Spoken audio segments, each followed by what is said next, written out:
entah dengan lafaz apa saja, maka itu sah selama itu isinya berlindung kepada Allah dari godaan syaitan ketika akan membaca Al-Quran itu.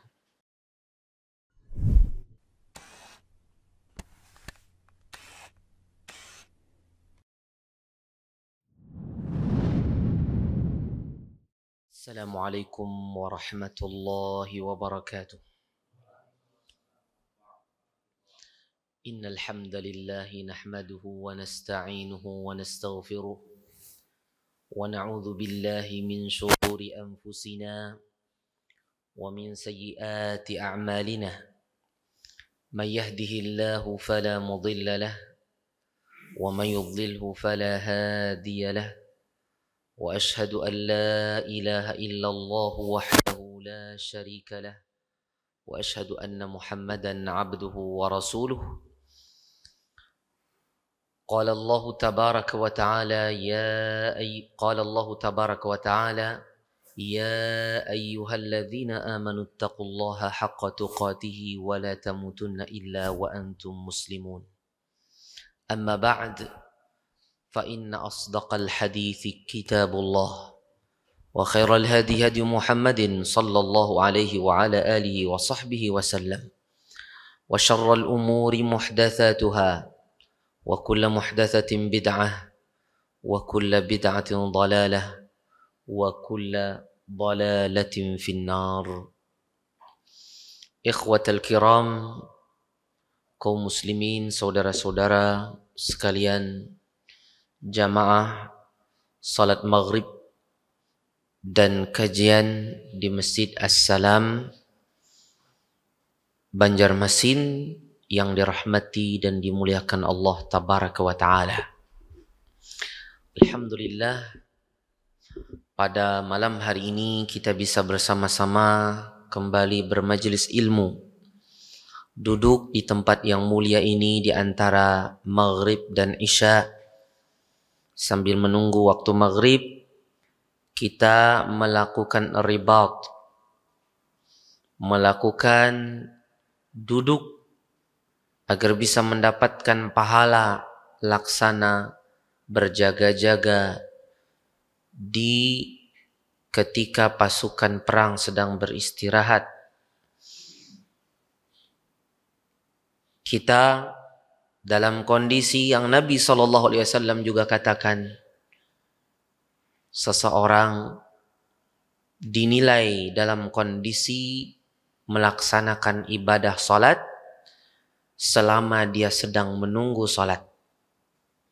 Artinya selama seseorang menunggu salat, maka dinilailah antara salat sebelumnya dengan salat yang akan datang itu, dia seolah-olah melaksanakan salat walaupun dia tidak melaksanakan salat.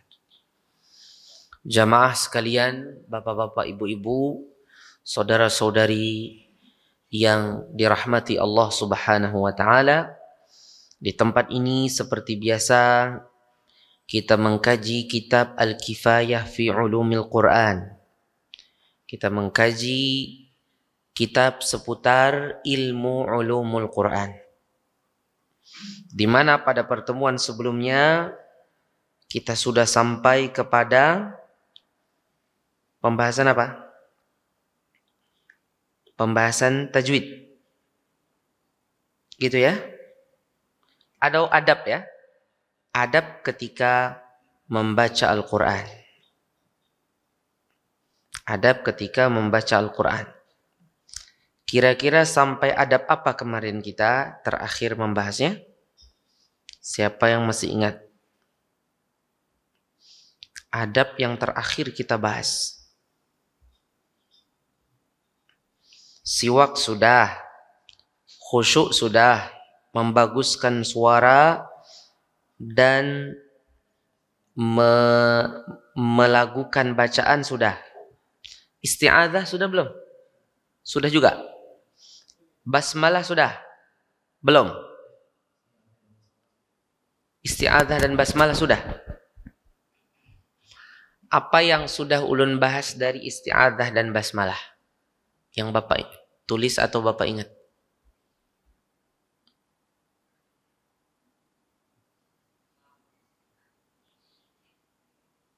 Siapa yang masih ingat ketika saya bahas isti'adzah dan basmalah? Sudah saya bahas belum bahwasanya basmalah itu memiliki beberapa hukum. Di antaranya kalau kita baca di awal surah kita basmalah. Kalau tidak, belum. Oke. Kalau isti'adzah sudah saya bahas belum? Hukumnya menurut mayoritas ulama, hukumnya sunnah. Sudah? Thayyib. Ya, sudah. Berarti kita sekarang membahas basmalah. Isti'adzah itu adalah salah satu bagian dari memohon pertolongan dari Allah. Itu menunjukkan betapa fakirnya, betapa berhajatnya manusia kepada pertolongan Allah. Sampai-sampai ingin ibadah saja minta pertolongan Allah agar dilindungi dari syaitan. A'udzu billahi minasyaitonir rajim. Seseorang ketika beristi'adzah maka lafadznya adalah a'udzu billahi minasyaitonir rajim, seperti yang termaktub di dalam ayat Al-Qur'an, fa idza qara'tal Qur'an fasta'idz billahi minasyaitonir rajim. Inilah a'udzu billahi minasyaitonir rajim, ini adalah lafadz yang paling terkenal. Tapi kalau dari hadis yang didapati lafadz ta'awudz adalah a'udzu billahi samil alim minasyaitonir rajim. Minimal seperti itu. Ada lagi yang ada tambahannya min hamzihi wa nafthihi wa nafthihi. Ada lagi beberapa bentuk isti'adzah yang lain. Walaupun demikian, yang tadi diambil dari Al-Quran, serapan atau pemahaman dari Al-Quran tadi, itu juga nggak masalah seseorang mengamalkannya. Toh di dalam ayat juga perintahnya secara umum atau secara mutlak, tidak diikat dengan lafadz tertentu. Yang penting kamu meminta perlindungan saja kepada Allah.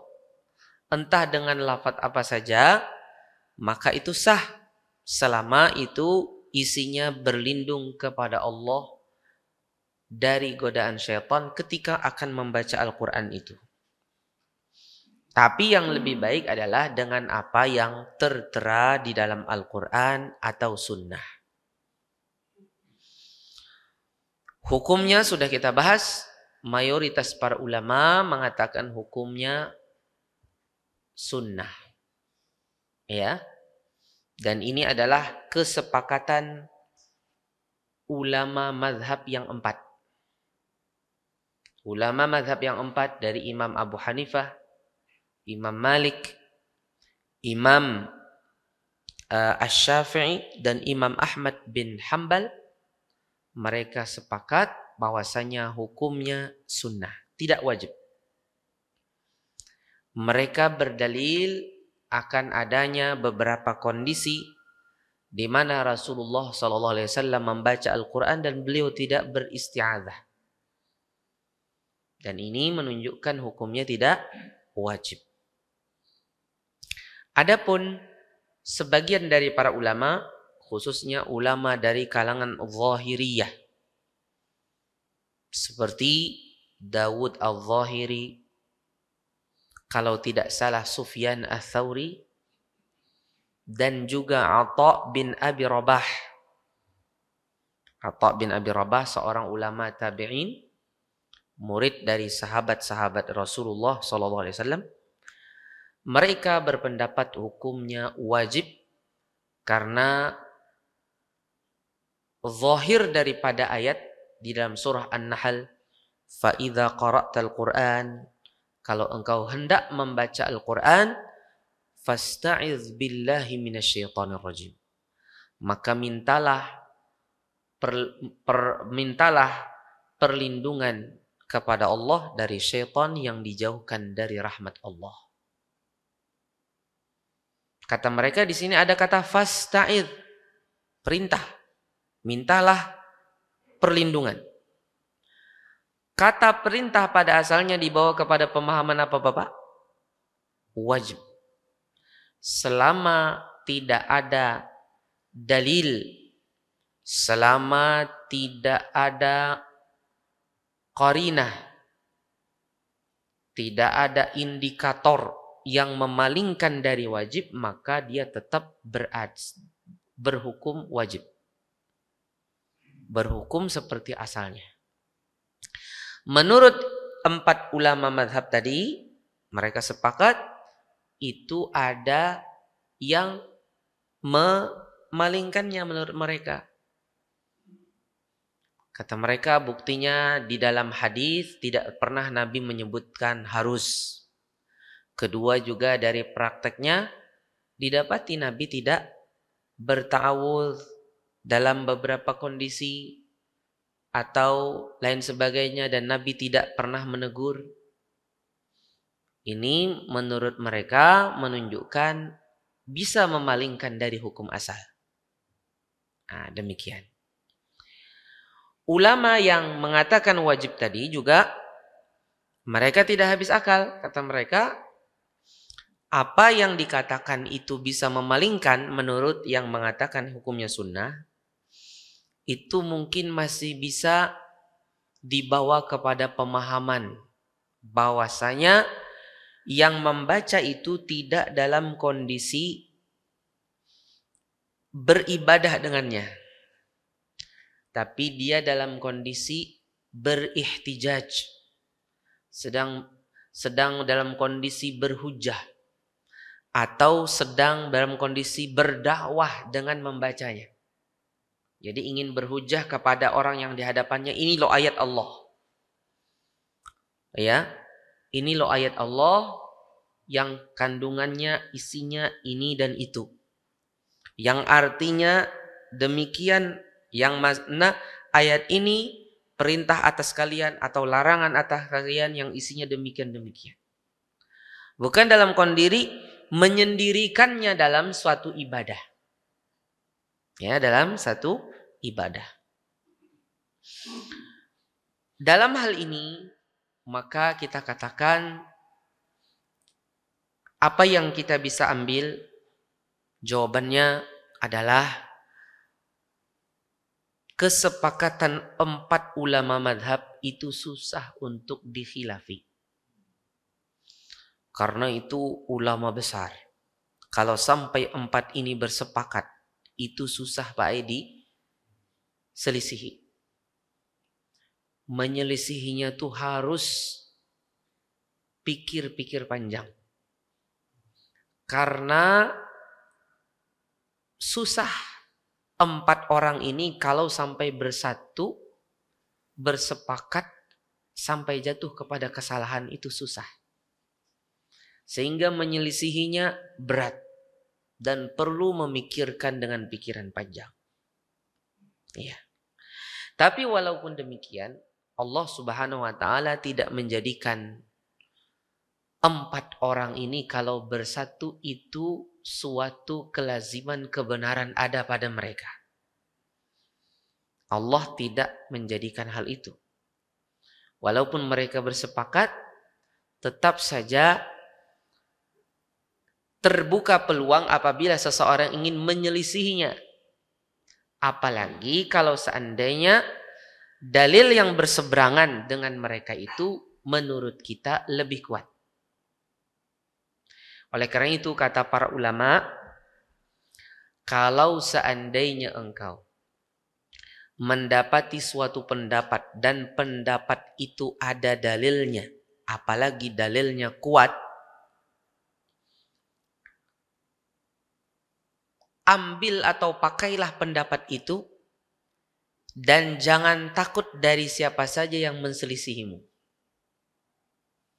Dan jangan mudah berubah kecuali kalau memang dalil pendapat yang berseberangan denganmu itu sudah mulai engkau dapati lebih kuat dari pendapat yang sedang engkau pegangi.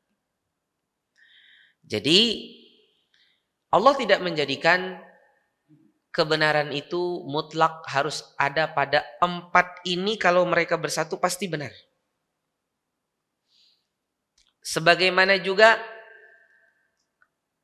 sering dikatakan kebenaran itu tidak keluar dari 4 ini. Jadi kalau mereka berbeda pendapat, mesti ada saja salah satu atau 2 dari mereka atau sebagian dari mereka itu benar. Jadi tidak keluar dari itu kalau ini betul. Tapi kalau selalu tidak. Tapi biasanya tidak keluar dari 4 ini. Biasanya tidak keluar. Apalagi kalau sampai mereka bersepakat. Jadi berat untuk mengkhilafinya. Tapi, yarhamukallah, tapi kalau seandainya seseorang tampak pada dia pendapat yang lain dan itu menurut dia kuat, maka silahkan, tidak ada masalah. Apalagi kata para ulama, hal itu didukung oleh atau pendapat itu sudah dipegangi oleh salafus soleh terdahulu. Seperti terutama sahabat. Atau kalau enggak sahabat, tabi'in. Atau enggak tabi'in, tabi'ut tabi'in.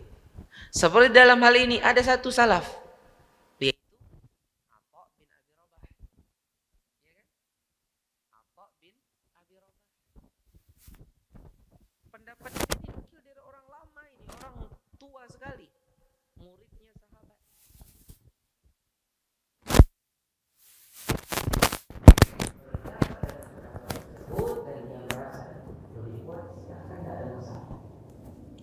Tapi perlu kita ingat selalu bahwasanya pendapat 4 ulama besar ini kalau sampai sepakat itu susah untuk diselisihi.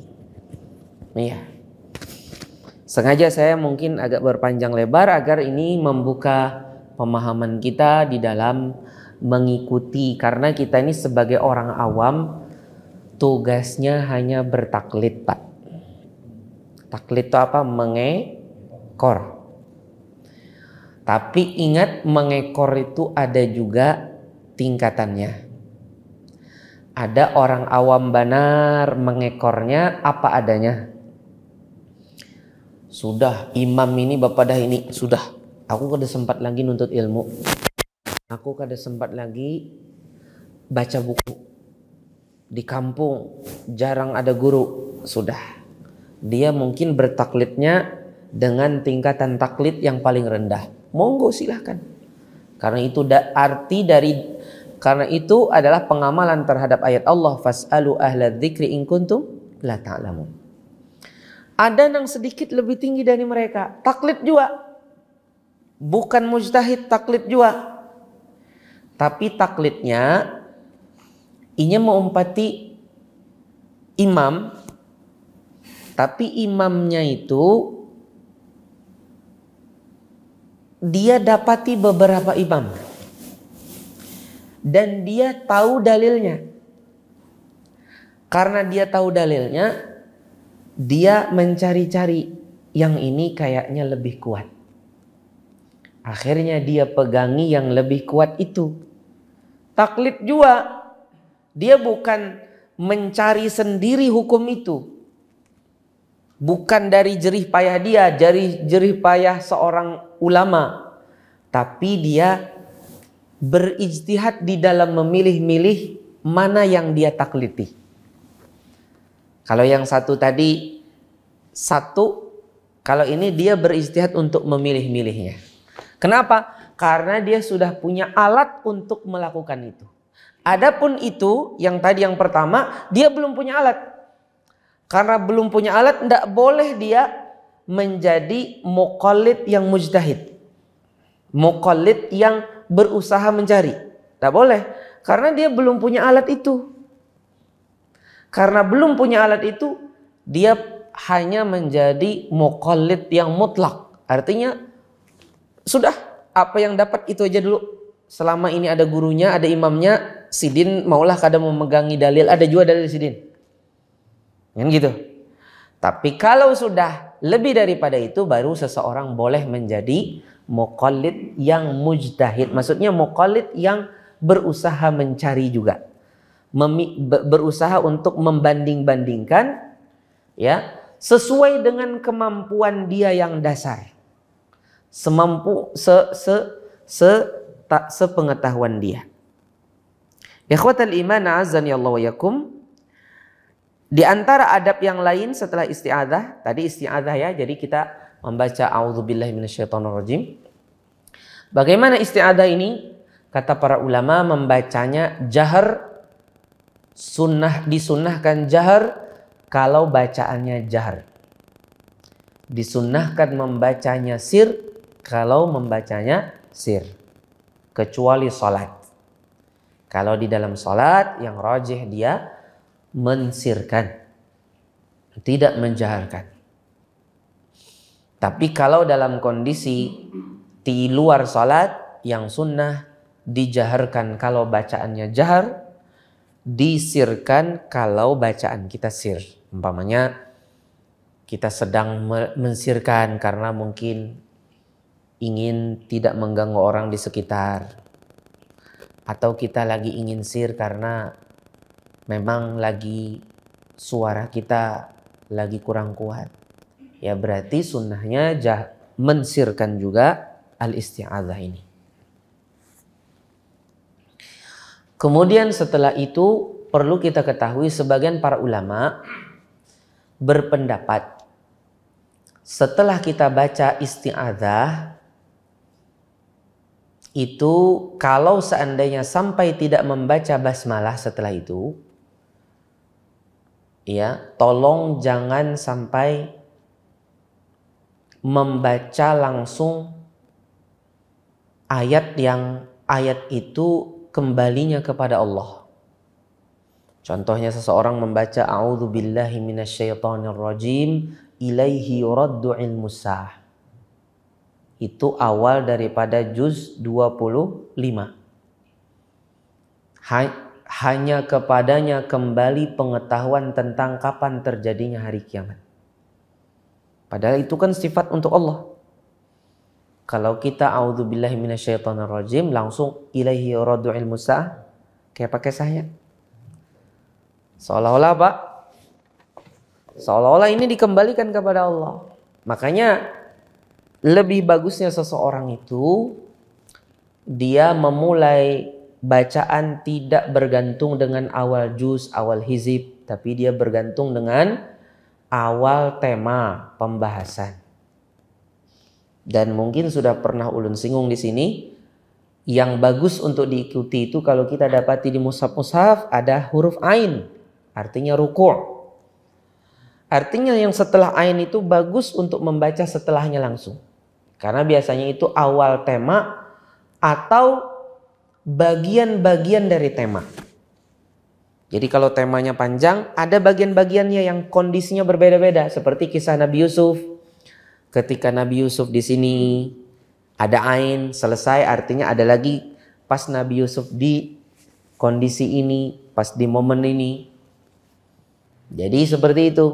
Sehingga kita aman. Ya. Ikhwatal iman azani Allah yakum. Walaupun demikian, ini hanya sekedar istihsan. Hal-hal yang dianggap baik menurut para qurra. Karena dalam rangka jangan sampai kita menisbatkan sifat Allah kepada syaitan. Ya. Jadi yang seperti ini sangat perlu. Walaupun istihsan ini perlu ditinjau ulang kembali.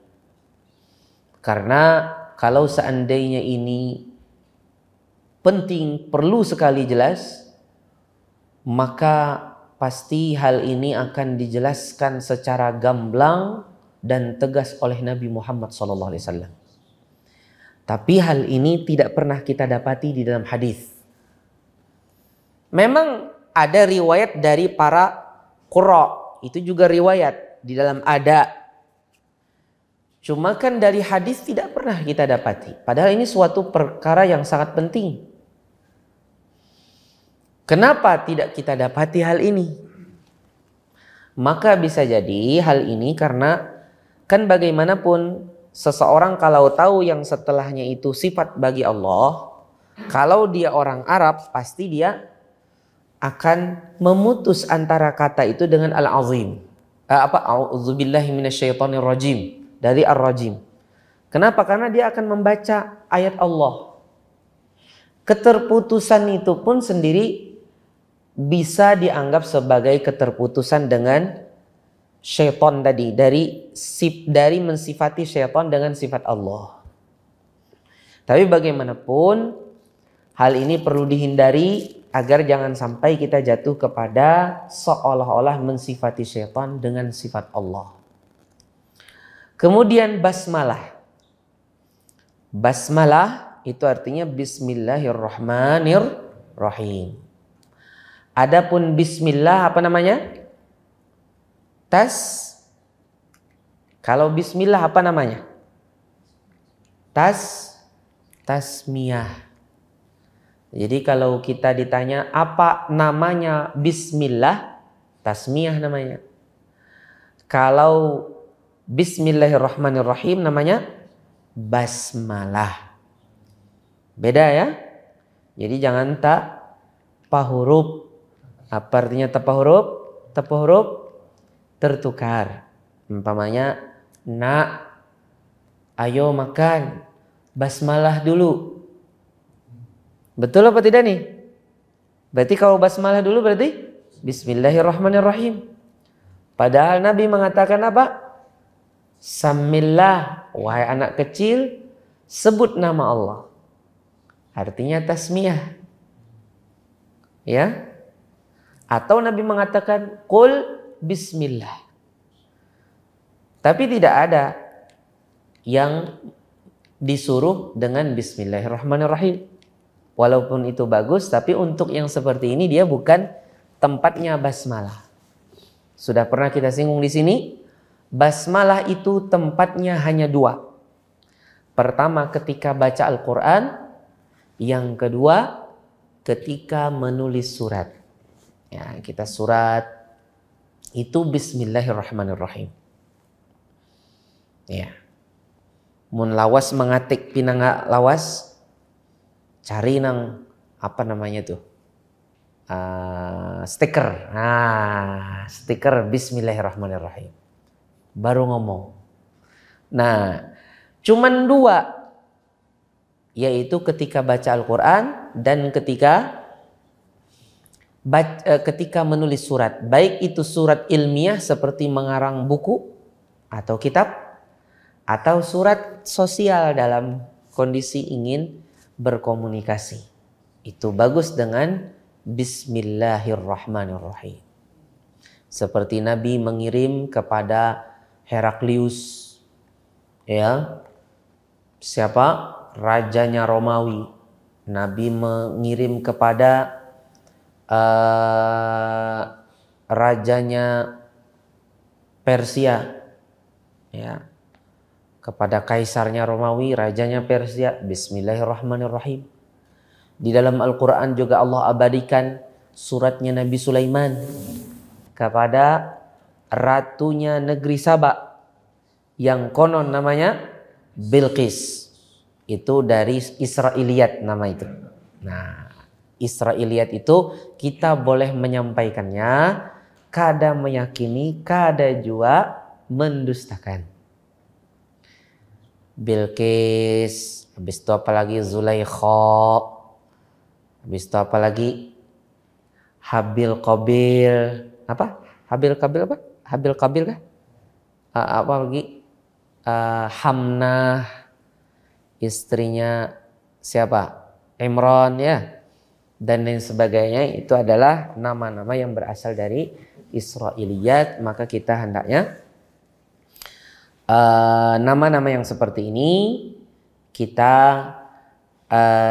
boleh menyampaikannya, boleh dijadikan konsumsi kita, tapi tidak membenarkan, tidak juga mendustakan.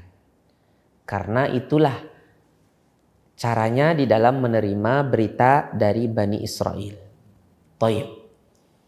Kita kembali kepada pembahasan kita tadi tentang bismillah. Jadi tasmiyah tadi adalah bismillah. Kalau basmalah letaknya hanya di dua tempat tadi. Selain dua tempat tadi, pada perkara yang boleh atau disyariatkan membaca bismillah itu hanya tasmiyah. Kalau sampai lebih daripada tasmiyah, yaitu dia membaca basmalah, maka jatuhlah dia pada perkara yaitu tidak sesuai dengan sunnah Rasulullah SAW. Tidak sesuai dengan sunnah Rasulullah SAW. Dan tidak mustahil kalau seandainya apa yang dia lakukan itu jatuh pada sebagian dari bentuk kebid'ahan. Tapi bid'ah tersebut berbeda-beda ya. Ada bid'ah haqiqiyah, ada bid'ah idhafiyah. Bid'ah itu kan bertingkat-tingkat dan bermacam-macam, enggak satu macam. Adapun bid'ah idhafiyah adalah perkara yang pada asalnya itu disyariatkan tapi ada tambahannya. Ada tambahannya atau ada modifikasinya. Bismillahirrahmanirrahim. Itu basmalah. Paham artinya mungkin kita sering membahas di dalam ilmu tafsir. Itu adalah berupa permohonan. Minta pertolongan kepada Allah agar ditolong ketika baca Al-Quran ini. Subhanallah. Berarti 2 kali minta tolong kepada Allah sebelum baca Al-Quran. Pertama isti'adzah. Kedua, bismillahirrahmanirrahim. Dan bismillahirrahmanirrahim ini juga termasuk yang disyariatkan. Seperti tadi, apa? Seperti ucapan isti'adzah. Tentang bacaannya, hukumnya membaca bismillahirrahmanirrahim, hukumnya sunnah. Hukumnya sunnah. Tapi kalau di dalam membaca Al-Quran, membaca awal surah itu hukumnya wajib. Hukumnya wajib menurut disiplin ilmu qiraat. Karena Imam Asy-Syatibi mengatakan wala budda minha fi ibtida'ika suratan. Menurut disiplin ilmu qiraat, membaca basmalah di awal surah itu hukumnya wajib siwaha, kecuali satu surah yaitu surah Bara'ah. Surah At-Taubah itu tidak boleh. Selain surah At-Taubah wajib hukumnya membaca basmalah sebelum atau di awal surah. Tidak boleh tidak, wajib. Tapi ingat wajib di sini kata para ulama adalah wajibun fanni walaysa wajibun istilah, wajibun syar'i. Wajib dari sisi kepakaran, bukan wajib dari sisi ilmu syariat yaitu fikih. Ya. Wajibun sina'i walaysa wajibun istilahi. Wajib dari sisi kebidangan ya, bukan dari sisi wajib menurut apa? Menurut terminologi atau menurut definisi ilmu fikih, bukan, atau usul fikih, bukan. Tapi dia wajib dari sisi kebidangan. Artinya kalau bahasa kita harus. Kalau seandainya engkau tidak melakukan, kada bagus. Kalau dikatakan berdosa, tidak. Kalau berdosa itu wajib dari sisi fikih. Nang manggawi dapat pahala, kada manggawi dapat dosa. Itu kan seperti kita sholat fardu, ya, seperti puasa Ramadan, ya, seperti yang bukan rukun deh. Kita cari yang wajib bukan rukun. Contohnya apa? Menutup aurat, ya kan? Seperti menjaga jenggot. Seperti bagi laki-laki wajib untuk tidak menutup mata kaki pakaiannya. Itu kan wajib menurut syar'i. Kalau ini wajib menurut disiplin ilmu. Dan mereka itu adalah pakarnya di bidang qiraat itu. Sehingga layaklah bagi mereka untuk mengatakan hal itu. Tapi ingat, kebalikan dari melanggar wajib ini tidak seperti kebalikan di dalam wajib menurut ilmu fikih. Yang artinya berdosa, tidak. Ini minimal orang tuh aib, mang baca Al-Quran kada babasmalah aib, kada bagus. Gitu aja. Kada bagus.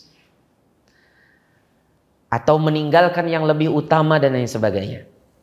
Jadi seseorang di awal membaca surah wajib membaca basmalah menurut ilmu qiraat. Wala budda minha fi ibtidaika suratan siwaha, kecuali surah At-Taubah. Apa penyebabnya surah At-Taubah ini tidak membaca basmalah? Jawabannya yang paling baik dan paling tuntas adalah karena riwayat. Dasar kayak itu. Turunnya kada dimulai basmalah dan juga ditulis di dalam mushaf tidak pakai basmalah. Itu sudah habis. Riwayatnya sudah kayak itu dari Allah. Jibril membawa seperti itu. Ditulis oleh para sahabat juga seperti itu. Di hadapan Rasulullah seperti itu. Sudah habis kisah. Sebagian ada menambahkan lagi dengan beberapa alasan. Di antaranya karena konon katanya Al-Anfal dengan At-Taubah ini dulu satu surah. Kemudian dipisahkan. Ada juga yang mengatakan dulu dua surah ini membahas tentang perang. Membahas tentang perang. Karena dia membahas tentang perang, nggak pantas disela-selai perang itu dengan rahmah, kasih sayang. Karena perang itu menuntut seseorang harus berani berani tega. Kalau nggak tega ya nggak perang. Nggak tegaan, melihat darah aja kada wani. Kayak apa perang? Ada orang pas ngelihat dia nunggu temennya yang mau bekam. Madang, dihadang-hadang. Pas melihat temannya kelihatan darahnya, siup. Ditakuni kenapa pian siup? Kada tahan melihat darah. Kayak apa kayak itu perang? Artinya namanya perang itu sangat berat, tidak pantas disela-selai dengan rahmah. Ada lagi beberapa alasan yang lain, itu hanya alasan. Boleh diikut sertakan sebagai bentuk istiqnas, ditambahi lagi boleh sebagai teman. Tapi intinya yang pertama tadi karena riwayat. Dasar kayak itu dari Nabi sudah habis kisah. Yaitu tidak pakai basmalah. Kemudian walaupun itu wajib membaca basmalah di awal surah. Tapi ada satu surah. Itu bujur-bujur wajib. Basmalah di awalnya bagi sebagian para ulama. Apa surah tersebut? Al-Fatihah. Bagi yang memandang basmalah itu adalah awal surah, maka di ayat pertama dari surah Al-Fatihah, maka berarti dia harus membacanya, tidak boleh tidak. Harus membacanya, tidak boleh tidak. Dia harus membacanya. Menurut kebanyakan para ulama, dia harus menjaharkannya juga. Kalau dia sholat juga dia menjaharkannya. Kalau seandainya pun dia tidak menjaharkannya, sah. Tapi sebenarnya itu kayak paket ya. Jadi yang mengatakan itu bagian dari ayat, itu hampir sepaket dengan menjaharkan. Itu hampir sepaket. Jadi nyaris tidak ada yang mensirkan. Hampir sepaket itu. Jadi dia juga menjaharkan itu. Tapi kalau seandainya ada orang yang mensirkannya dan dia menganggap itu ayat pertama, karena dia memandang karena Nabi SAW tidak pernah dinukil beliau setelah takbir kecuali didengar Alhamdulillahirrabbilalamin, monggo bagi dia melakukan hal tersebut, mungkin karena dia menguatkan pandangan dari sisi ilmu hadis. Boleh-boleh saja.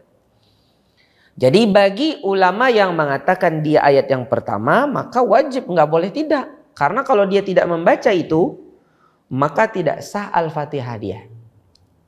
Tidak sah Al-Fatihah dia. Tapi sekarang bagaimana menurut dia saudara dia yang tidak menjaharkan basmalah? Tidak menjaharkan saudara dia yang tidak membaca basmalah karena dia tidak menganggap itu ayat pertama. Ya kan? Karena itu tidak ayat pertama dan mungkin siapa tahu dia entah karena lupa atau memang sengaja. Karena kan namanya dia sunnah, kan bisa saja dia meninggalkan. Bagaimana menurut dia bagi saudara dia yang tidak membaca basmalah? Ulama sepakat. Tidak ada, pertama ulama sepakat tidak ada takfir di dalam masalah ini. Ini masalah khilaf yang tidak ada pengkafiran bagi yang berbeda di sini. Yang mengatakan ini ayat pertama bismillah tidak dikafirkan bagi yang mengatakan itu bukan ayat pertama. Sebagaimana yang mengatakan itu ayat pertama tidak juga mengkafirkan yang menganggap itu bukan ayat pertama. Ayat pertama alhamdulillah. Ulama sepakat tidak ada pengkafiran, pensesatan di dalam hal ini. Itu sepakat mulai sebaharian baik. Sampai detik ini. Kalau sampai ada yang jatuh kepada itu keluar dari kesepakatan. Tidak ada yang menyesatkan, tidak ada mengkafirkan, tidak ada yang menyesatkan. Dan juga sah sholat masing-masing di belakang yang lain. Yang ini di belakang ini sah. Yang ini di belakang ini sah. Nggak ada masalah sholat dia. Walaupun kalau dia memandang itu bagian dari ayat pertama, lebih bagus dia mencari yang menjaharkan itu. Tapi kalau nggak masalah sholat di belakang itu. Ya, karena yang tidak menjaharkan kan kita nggak tahu apakah dia baca apa tidak kan gitu. Nah, kalau dia dapat lebih bagus. Tapi kalau nggak dapat nggak apa-apa. Sholat itu dilakukan secara berjamaah itu lebih utama. Kita jaga dahulu sahabat semua sholat. Apakah mereka bercari-cari? Tidak ada. Jadi lebih bagusnya kita seperti itulah hukumnya. Jadi ini perlu kita sampaikan kepada masyarakat. Tidak sedikit masyarakat yang masih tidak paham hal ini. Ya, masyarakat perlu ditingkatkan kecerdasannya di dalam memahami agama dan di dalam memahami bagaimana sikap yang benar di dalam perbedaan-perbedaan tersebut. Jadi kita baca Bismillahirrahmanirrahim di awal setiap surah. Hukum membaca basmalah di awal surah itu hukumnya apa? Wajib menurut disiplin ilmu qiraat. Sunnah menurut ilmu fikih. Ya kan? Wajib menurut disiplin ilmu qiraat. Itu tidak bertabrakan, Pak. Mun wajib tuh kada ikam menurut spesialisasiku mungkin gitu. Tapi mun ikam berdosa itu lain aku urusannya. Ikam betakun don buhannya. Paham? Nah, seperti itu. Ini di awal surah kecuali surah At-Taubah tadi. Dan para ulama juga sepakat bahwasanya Bismillahirrahmanirrahim adalah salah satu ayat dari surah An-Naml. Pada kisah Nabi Sulaiman, innahu min Sulaiman wa innahu bismillahirrahmanirrahim alla ta'lu alayya wa'tuni muslimin. Ucapannya Ratu Saba yang menyebutkan ini ada surat dari Sulaiman dan di situ tertulis bismillahirrahmanirrahim. Para ulama khilaf apakah dia bismillah itu adalah bagian dari apa? Bagian dari surah-surah yang lain. Setelah tadi sudah kita bahas khilaf para ulama tentang apakah dia ayat dari surah Al-Fatihah.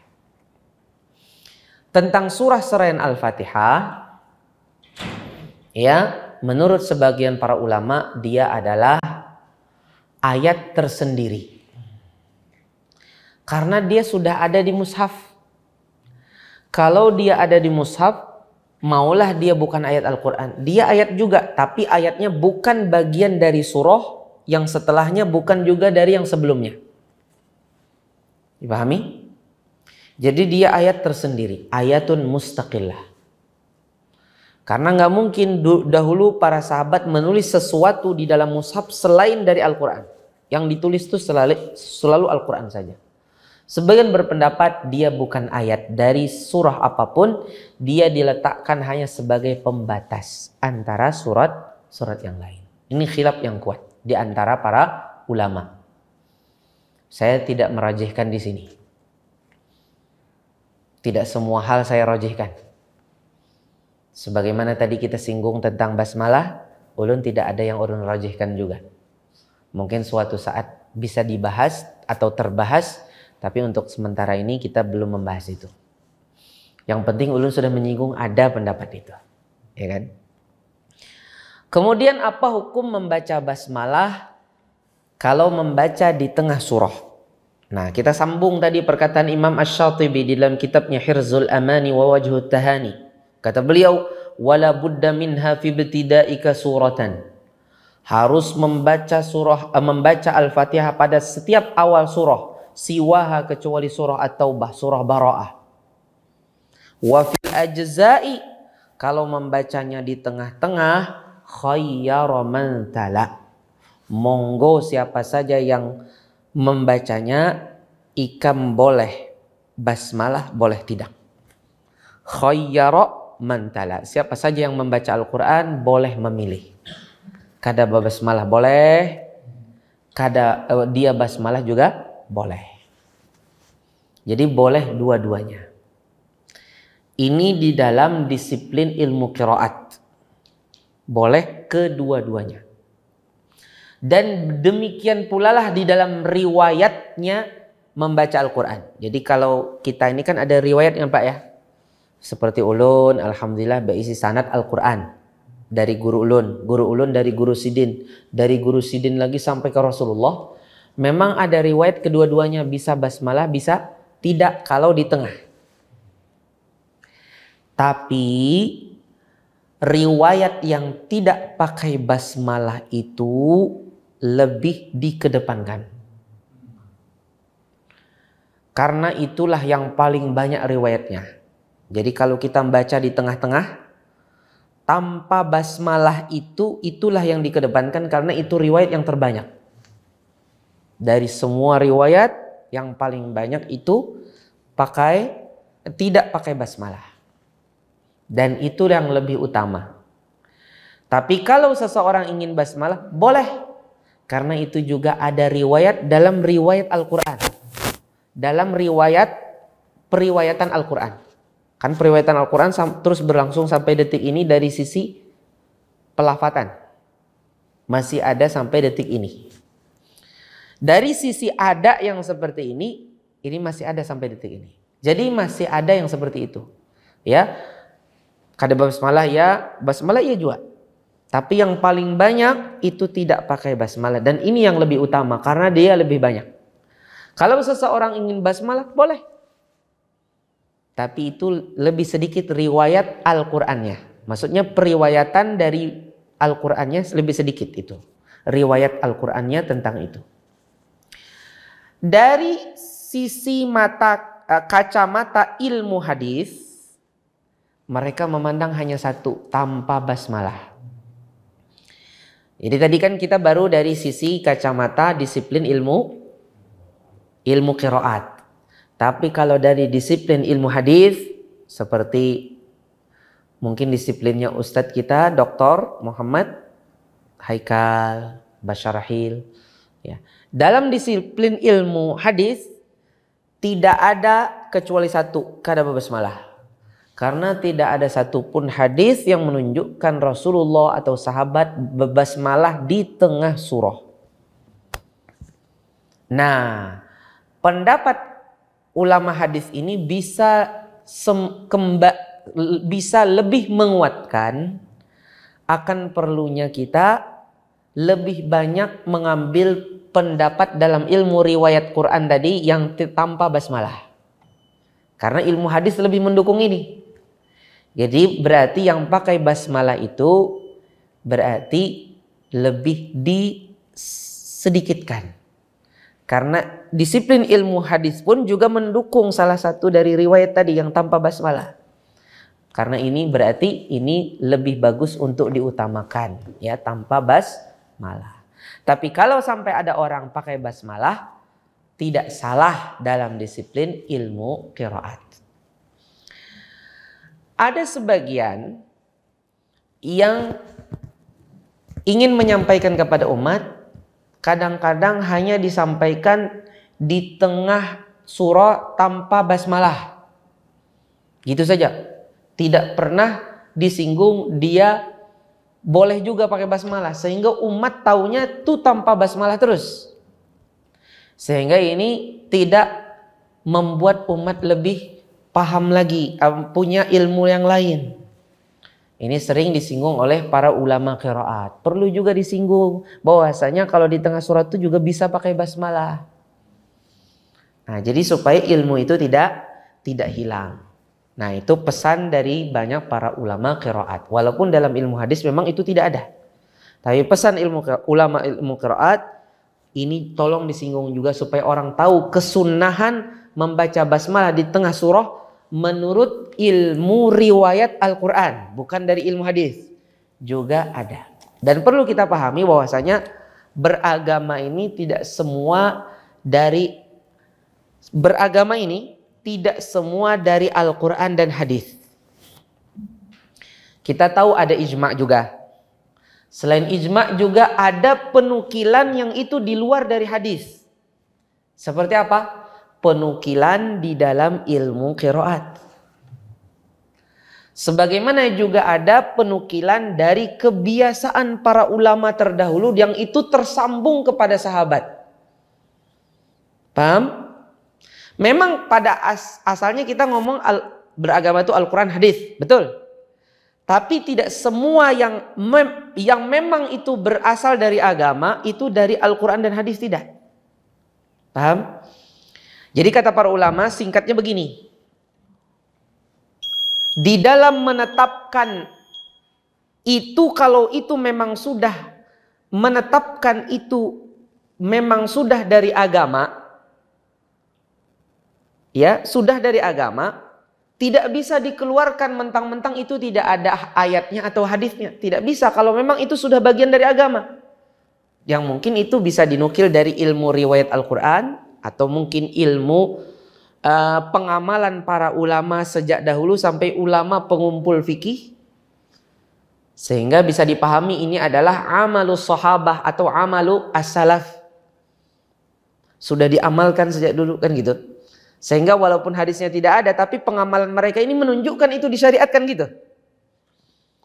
Jadi kalau memang sudah bagian dari agama, maka tidak bisa dikeluarkan hanya dengan mengatakan itu tidak ada Al-Quran dan hadisnya. Tidak bisa. Nih ya. Untuk mengeluarkan. Tapi kalau untuk memasukkan, pada asalnya tidak ada di dalam agama. Pada asalnya ini tidak ada di dalam agama. Maka apakah ini bisa bagian dari agama? Perlu ayat Al-Quran dan hadis. Tapi mengeluarkan dari itu tidak bisa hanya dengan mengatakan itu tidak ada Al-Quran dan hadis. Tidak bisa. Karena bisa saja dia nukilan dari selain hadis. Ya, seperti tadi riwayat. Oleh karena itu, tadi saya sudah sampaikan basmalah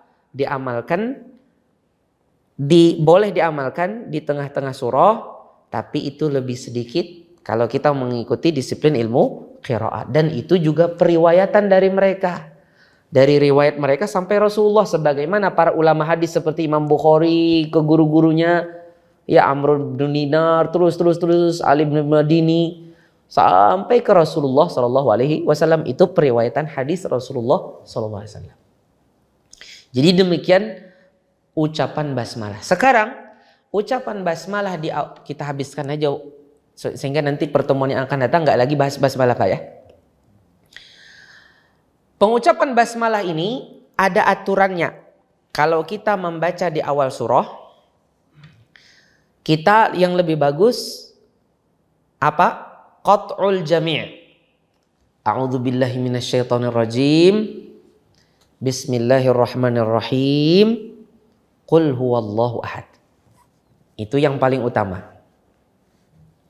Yang kedua, boleh disambung. Dua, satu. A'udzu billahi minasyaitonir rajim. Bismillahirrahmanirrahim. Qul a'udzu birabbil falaq. Yang kedua ya. Yang ketiga, 1, 2. Ya. A'udzu billahi minasyaitonir rajim. Terus Bismillahirrahmanirrahim. Qul huwallahu ahad. Sudah berapa? Sudah 3. Yang keempat, boleh juga. A'udzu billahi minasyaitonir rajim.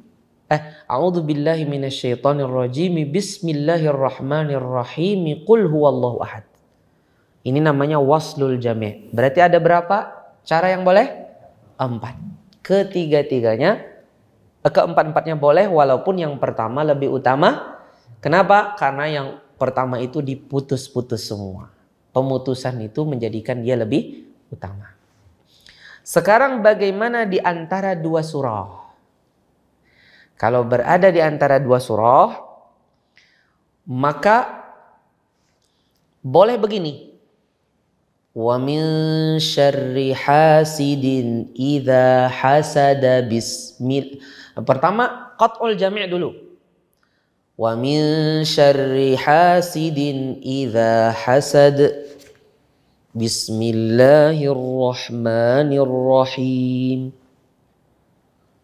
Qul a'udzu birabbin nas. Putus semua.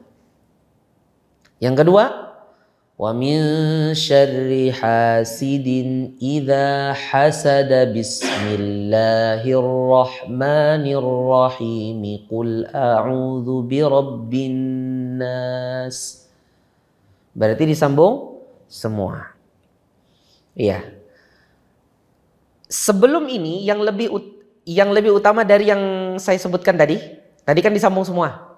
Yang lebih utama dari ini, nomor 2 lebih utama. Wa min syarri hasidin idza hasad. Bismillahirrahmanirrahim. Qul a'udzu birabbin nas. Ini nomor 2 utama setelah diputus semua. Yang nomor 3 utama, wa min syarri hasidin idza hasada. Bismillahirrahmanirrahim. Qul a'udzu birabbin nas. Paham? Ini nomor 3 utama. Bisa dipahami? Kemudian setelah 3 ini ada 1 yang tidak boleh. Yaitu menyambung akhir surah dengan bismillah, kemudian diputus, kemudian baru ayatnya.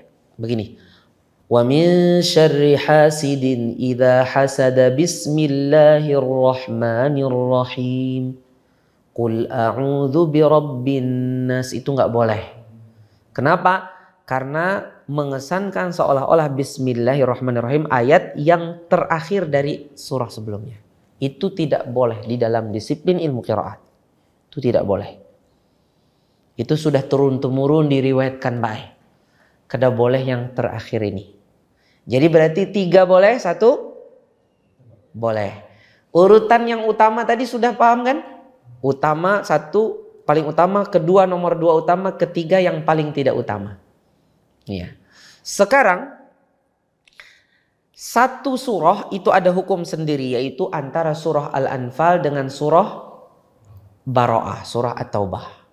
Itu ada hukum yang khusus. Ya, ada hukum khusus. Apa ayat terakhir dari surah Al-Anfal? Innallaha ghafurur rahim, kalau nggak salah ya. Innallaha ghafurur rahim. Habis itu bara'atun minallah.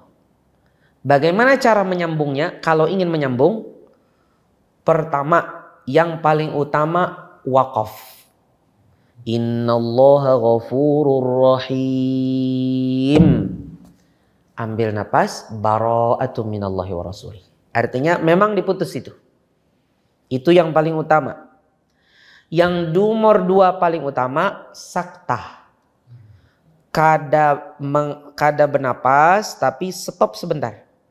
Ya, stopnya itu dengan kadar seseorang tidak bisa mengambil dan tidak bisa menarik dan menghembuskan napas dalam waktu itu. Berarti sangat sebentar. Innallaha ghafurur rahim. Bara'atum minallahi wa rasul. Paham? Ya, walaupun nanti ada lagi hukum-hukumnya kalau dari sisi ilmu tajwid yang lain, dari sisi raum, dari sisi ismam, dari sisi apakah waqaf dengan sukun, afwan itu kalau waqaf ya, sakta. Nah kemudian sekarang yang ketiga, jadi nomor 2 utama tadi sakta, stop sebentar, habis itu baro'ah tanpa mengambil napas. Ya, tidak memutus napas di sana. Yang ketiga, ini yang paling tidak utama. Menyambung. Innallaha ghafurur rahimum bara'atum minallahi wa rasulih dan seterusnya. Ini boleh juga. Ini nomor ketiga. Tiga-tiganya boleh. Ada yang paling utama, nomor 2 utama, yang paling tidak utama. Boleh ketiganya. Pertama diputus, semua diputus. Yang kedua pakai saktah. Yang ketiga disambung. Ghafurur rahimum bara'atu. Berarti rahimun berarti tanwinnya masuk idgham ke bukan idgham. Tanwinnya di qalb. Iklab ya. Tanwinnya diqalabkan ke ba. Rahimum bara'ah. Diqalabkan sebelum ba. Wallahu ta'ala a'lam wa barakallahu fikum. Semoga yang saya bahas ini bermanfaat. Sebenarnya hukum bismillahirrahmanirrahim ini pun sebagian para ulama mengatakan ini juga karena ini kita menyebut nama Allah, menurut ulama ada di dalam qiraat kalau bisa setelah itu jangan membaca langsung ayat tentang setan. Sebagaimana tadi isti'adzah. Jadi jangan pamannya ada ayat setan, pamannya apa itu ayat tentang, contohnya apa ya? Kita ketemu ayat tentang setan. Bismillahirrahmanirrahim. Langsung itu. Seolah-olah itu sifat dari Allah. Padahal itu sifatnya setan. Ini menurut sebagian ulama qiraat. Tapi ini perlu diteliti lagi kekuatannya. Karena bagaimanapun hal ini sangat mungkin itu terjadi di kalangan para sahabat tapi Nabi tidak pernah menyinggungnya, ya. Mungkin dengan keterputusan nafas itu bisa jadi sudah dianggap mereka sudah terputus, ya. Minimal kita menganggap apa yang dilakukan para ulama qiraat itu termasuk istihsan. Termasuk menganggap baik-baik, tapi namanya menganggap baik tidak semua bisa diterima karena itu semua perlu ketelitian dan kekuatan dalil. Minimal kita tahu itu menunjukkan kecemburuan dan kuatnya semangat mereka untuk mengagungkan dan menjaga kehormatan Al-Quran, ya, walaupun tidak mesti kita harus mengikutinya. Tapi kalaupun sampai kita mengikuti itu hanya dalam rangka kehati-hatian, bukan tidak mesti karena melakukannya dalam kondisi ta'abbudiyan. Tapi minimal dalam kondisi kehati-hatian saja. Supaya kita tidak jatuh di dalam mensifati Allah dengan sifat syaitan. Wallahu ta'ala a'lam wa barakallahu fikum. Silahkan kalau ada pertanyaan seputar yang kita bahas pada malam hari ini. Bismillah.